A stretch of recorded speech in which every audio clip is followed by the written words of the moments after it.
The overall goal of this ex vivo retinal model system is to screen drugs that ameliorate the blood-neural barrier breach.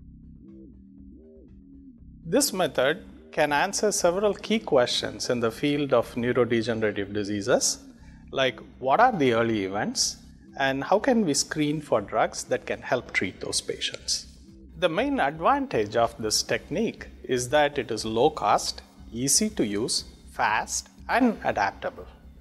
Generally, individuals new to this method will struggle because obtaining reliable and reproducible data depends on the technical skills to generate good samples.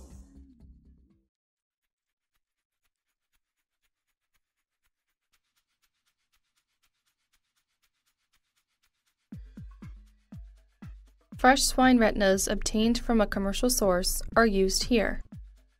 After procurement from the source, the eyeballs must be kept at 4 degrees or on ice and processed as soon as possible. Begin the dissection in a tissue culture hood by cutting around the lens to open the eye cup.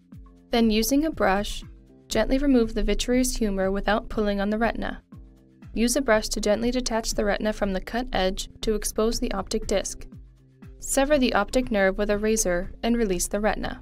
Transfer the retina into a petri dish and carefully rinse the retina once using cold HBSS.